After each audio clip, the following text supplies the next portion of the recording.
보시겠습니다. 신약 128페이지 누가복음 19장 28절에서 40절입니다. 저 한 절, 여러분들 한 절 교독하시겠습니다. 예수께서 이 말씀을 하시고 예루살렘을 향하여 앞서서 가시더라.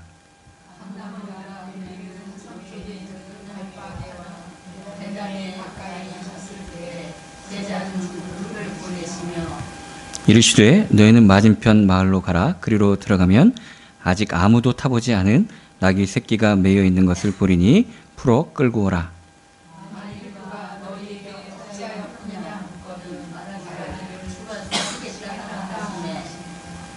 보내심을 받은 자들이 가서 그 말씀하신 대로 만난지라.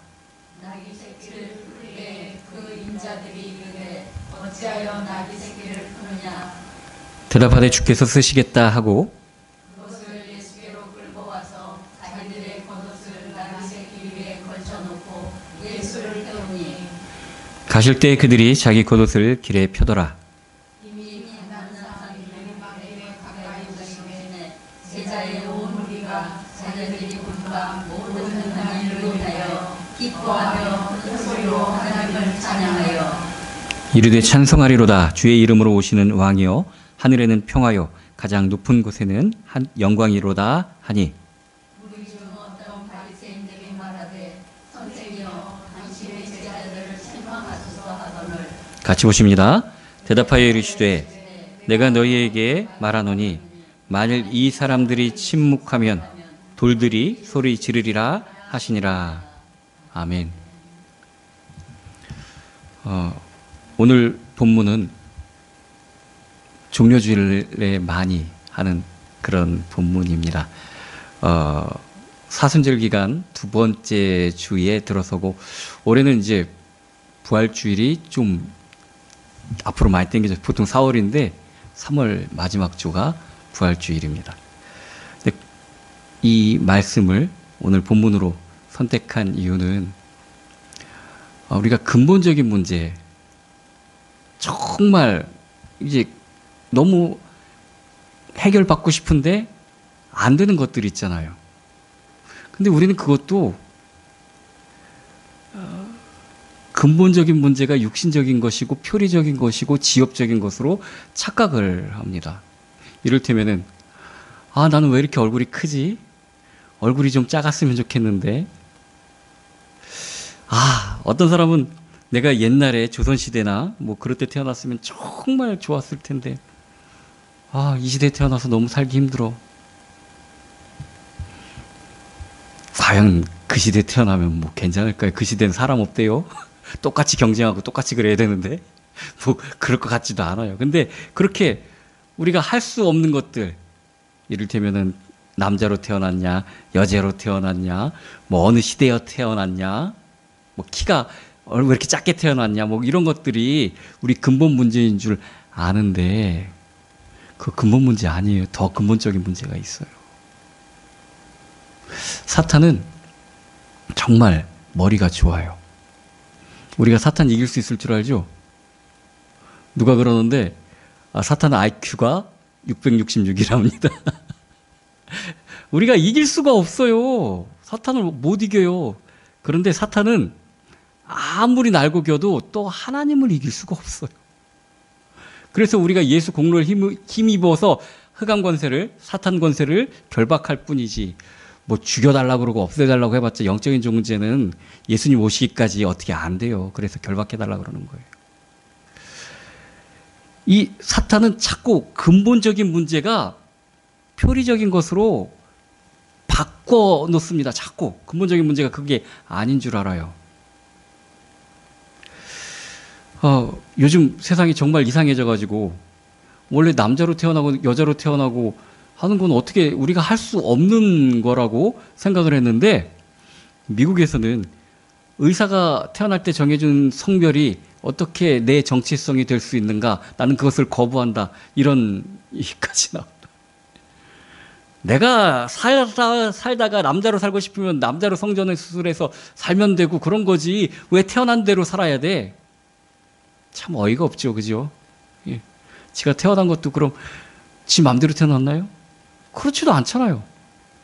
근데 왜 자기가 조물주 행세를 합니까? 하나님 행세를 합니까? 본질적인 것은 존재에 관한 문제인 겁니다. 내가 어떻게 있게 됐는가 하는 그 문제입니다. 우리가 하나님같이 되고 싶어 해요. 우리가 영광 받고 싶어 해요. 하와가 범죄한 이후로 모든 인간들이 거기에 다 걸려 있어요. 내 마음대로 하고 싶어 하는 것. 내 마음대로 한다는 얘기는 내가 주인이라는 얘기잖아요.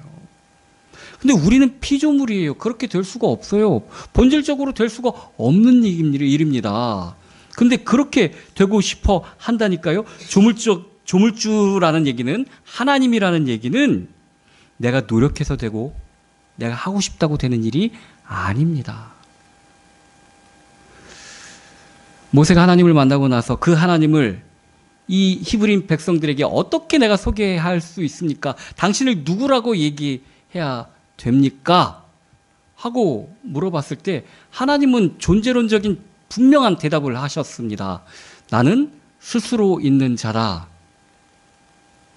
우리는 스스로 있을 수가 없어요. 하나님만 그래요. 우리가 하나님처럼 되고 싶다고 해서, 하나님같이 능력자가 된다고 해서 하나님이 될 수는 없어요. 영어로 보면은 더 그 단어가 확 와닿는데, I am who I am. 비동사는 존재를 얘기하죠.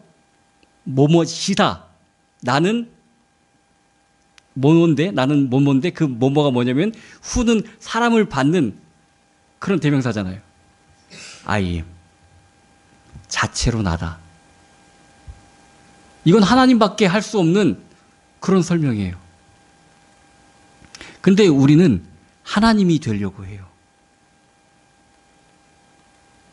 뭐 거창한 거 아니에요. 하나님 되려고 하는 게 뭐 그렇게 거창한 거 아니에요. 하와가 선악과 먹는 이유가 그렇게 거창한 거 아니었어요. 내가 무슨 신흥 종교를 세우고 교주가 되고 이런 게 아닙니다.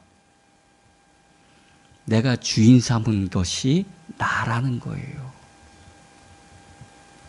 근데 절대로 우리는 우리 삶의 주인이 될 수 없습니다. 내가 되고 싶은 사람도 될 수 없습니다. 허상에 빠져서 사는 거예요.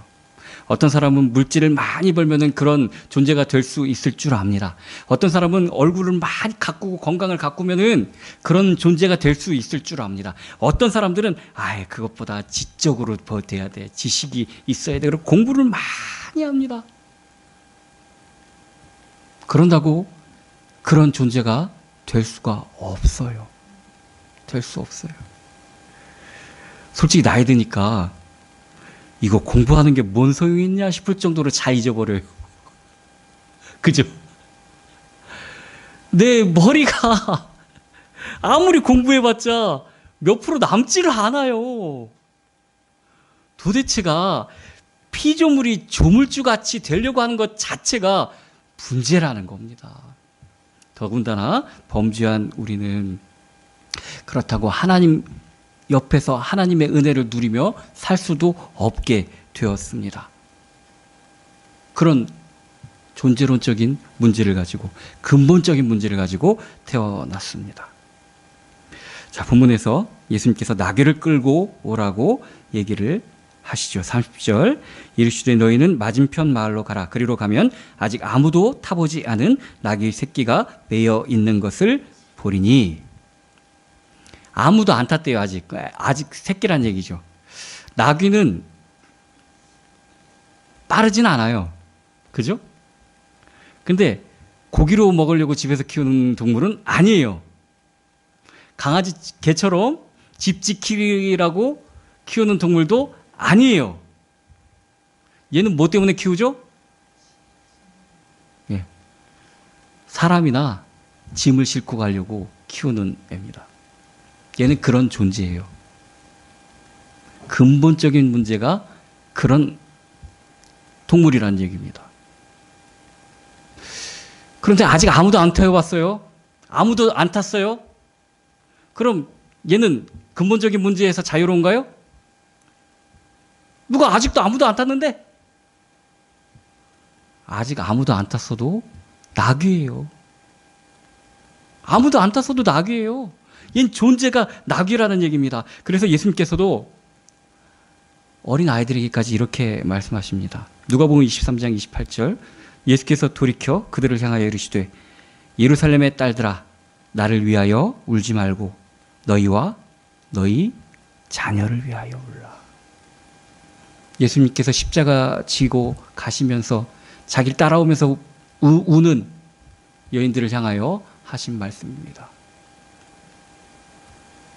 아이들, 아직 세상 뜨거운 말 못 봤다 할지라도 사람으로 태어난 이상 분명히 그 길을 가는 겁니다. 그래서 너희와 너희 자녀들을 위해 울라고 예수님께서 말씀하신 것입니다. 이 아직 아무도 타보지 않은 나귀 새끼에게, 나귀가 하나님 앞에 간절히 기도한 거 아니에요. 근데 그 존재가 변화되는 하나님의 기쁜 소식, 기쁜 소식이 뭐죠? 복음이에요, 복음. 그게 들립니다. 뭐라고 하는 얘긴가 하면은 주께서 쓰시겠다 하라. 주께서 쓰시겠다 하라. 얘가 뭐 하나님 앞에 나와갖고 기도하고 엄청 털도 이쁘고 막 그런 애가 그래 되는 게 아니에요. 하나님의 은혜가 임한 것밖에 아닙니다. 근본적인 문제가 해결되는 이유, 예수님을 만나면 되는 거예요. 예수님의 은혜를 받으면 되는 거예요. 자, 그 나귀가 매여 있었습니다. 그냥 놓으면 도망가잖아요. 그죠? 낮 시간에, 평일 낮 시간에 식당들이나 뭐 이제 잘하는 음식점들 가보면은 남자들은 별로 없어요. 그죠? 대부분 중년의 아주머니들이 대부분을 차지를 합니다, 자리를. 남자들은 어디 갔을까요?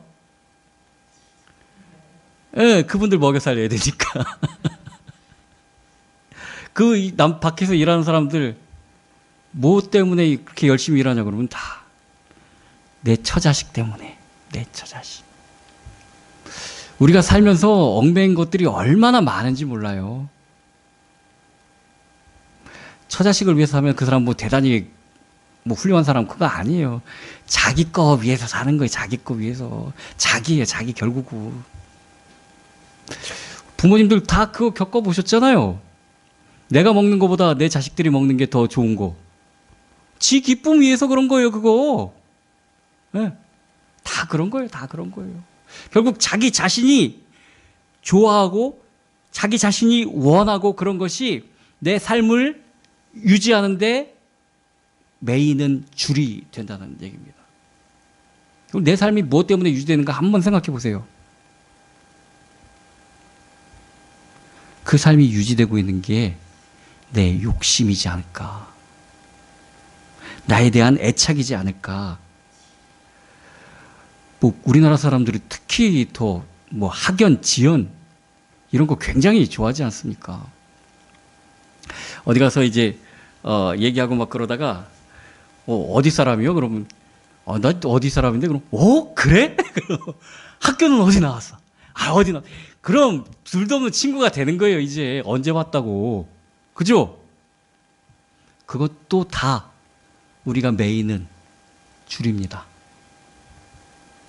우리는 어지간히 내 생각에 매여 있어요. 내가 좋게 생각하는 거는 그냥 좋아요. 그 줄에 매여 있어요. 또 사상에 매여져 있습니다. 내가 어떻게 생각하는가, 이렇게 생각하는 사람 자기들끼리 모여서 거기에 또 매여 있어요. 또 그게 좋은 줄 알아요.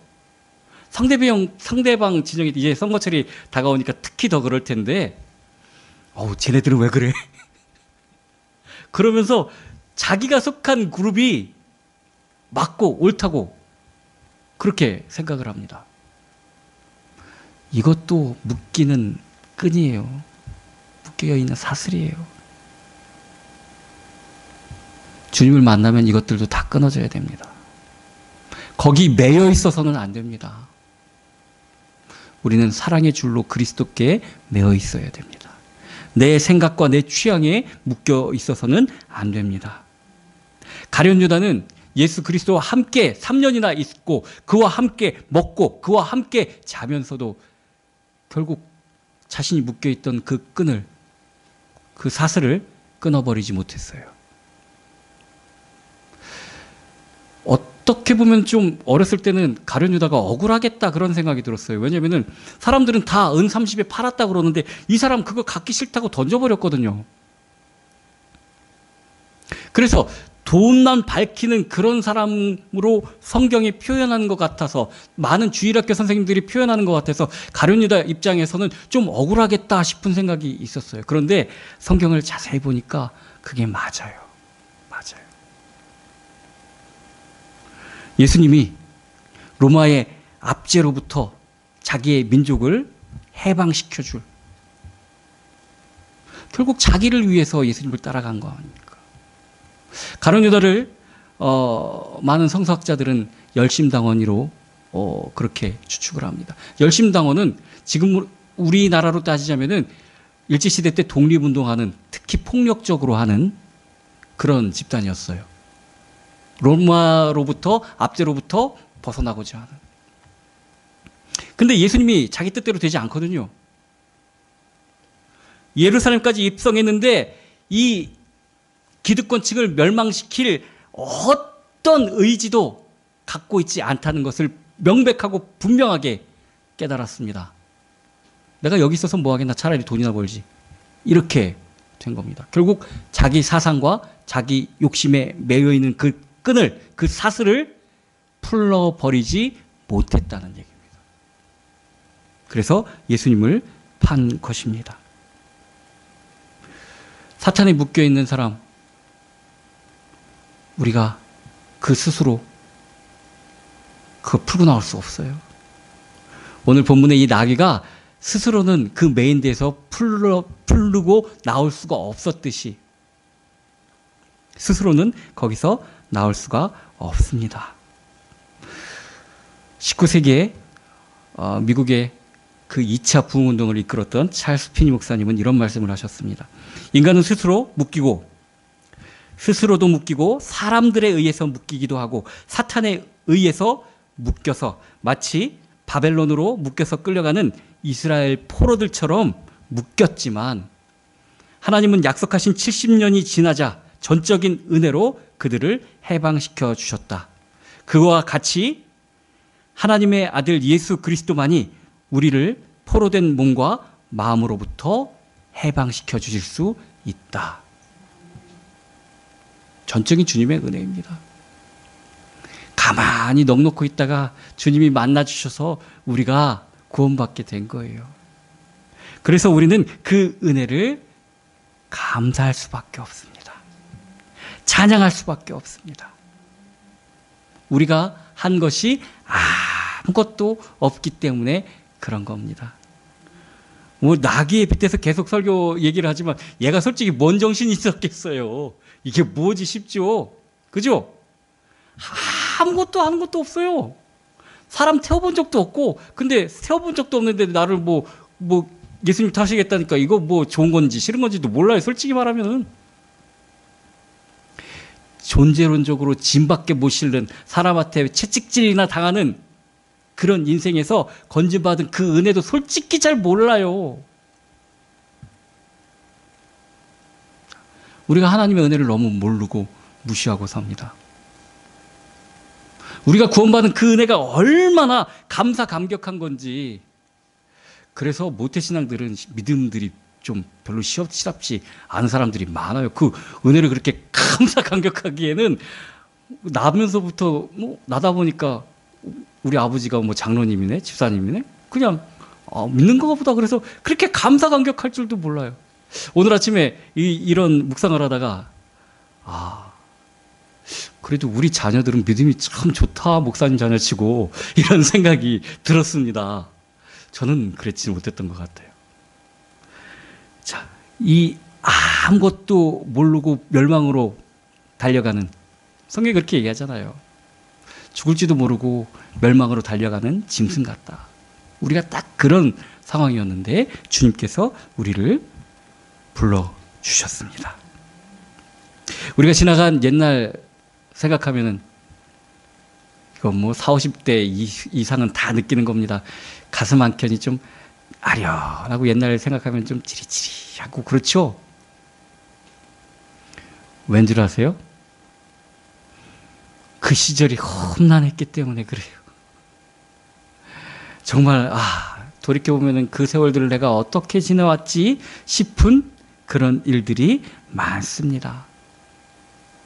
이 나귀는 아직 아무 짐도 못 져봤으니까 모르겠지만 사람은 다 자기 인생의 짐을 지고 살기 때문에 그래요.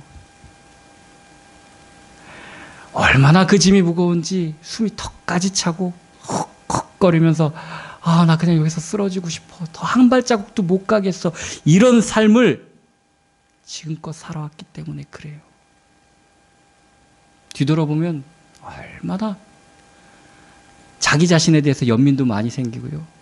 짠하고 그런지 몰라요. 남자들은 잘 안 그러는데 여자들은 보면은 엄마에 대해서 더 각별한 마음을 가지고 있어요. 엄마들에 대해서.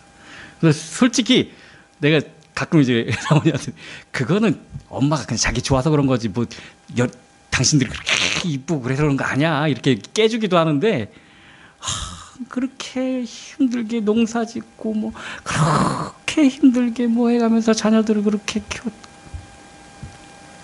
그 헌신과 인내력과 뭐 희생 정신으로 그것도 아니에요. 그 길밖에 길이 없어서 그렇게 간 것밖에 없어요. 솔직히 말하면 그래요. 솔직히 그렇게 환상을 가질 것도 없어요. 전쟁 끝나고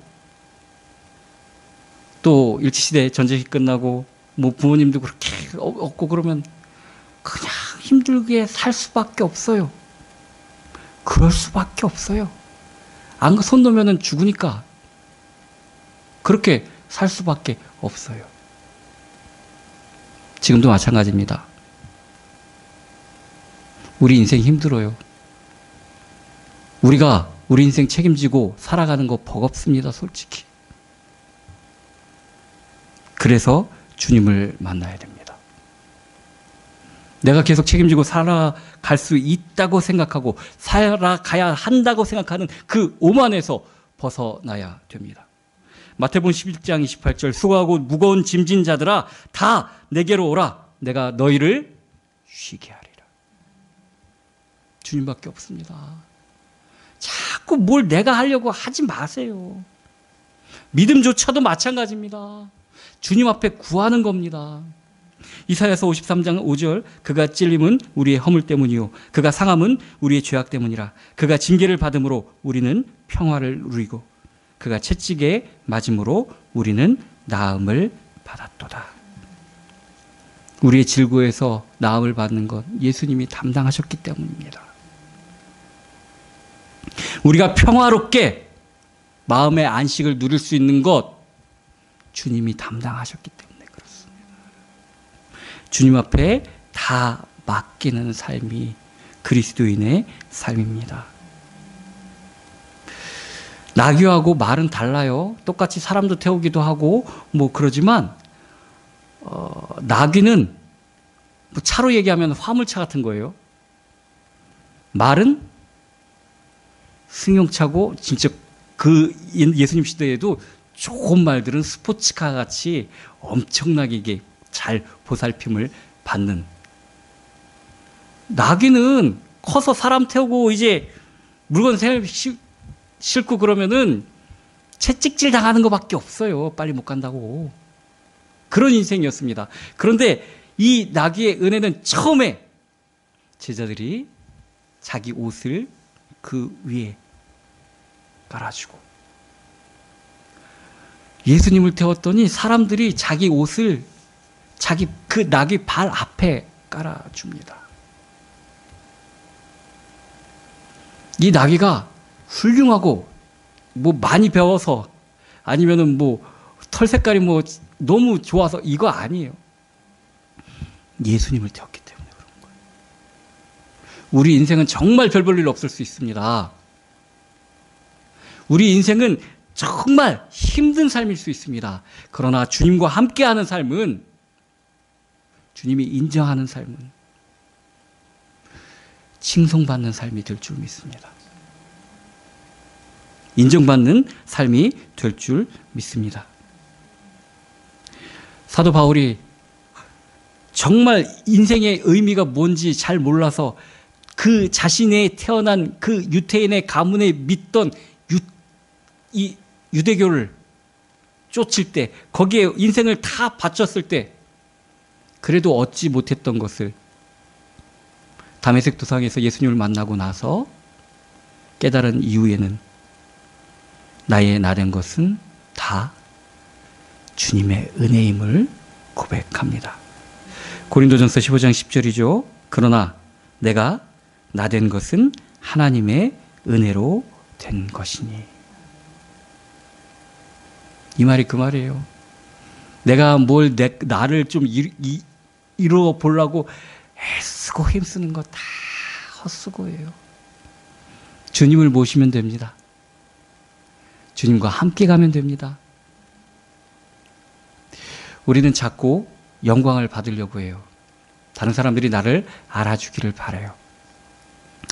그리고 내가 쟤보다는 낫지 하는 그런 위안감을 갖고 삽니다. 근데 서로 그래요, 서로. 누가 보면 내가 쟤보다는 좀 낫지. 그 사람은 또 내가 쟤보다는 좀 낫지.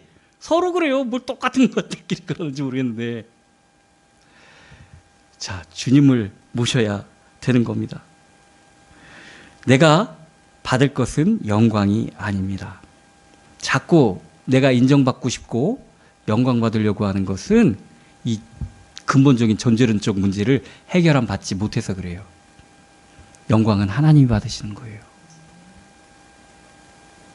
다른 사람이 나를 어떻게 봐도 상관없어요. 나를 통해서 예수님이 보여주면 됩니다. 내가 가진 재물 안 보여줘도 됩니다. 내 훌륭한 몸매 안 보여줘도 돼요. 나를 통해서 예수님만 보여주면 됩니다.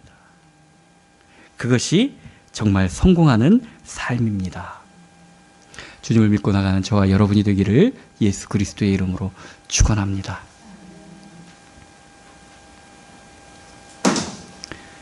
사랑의 하나님 감사드립니다.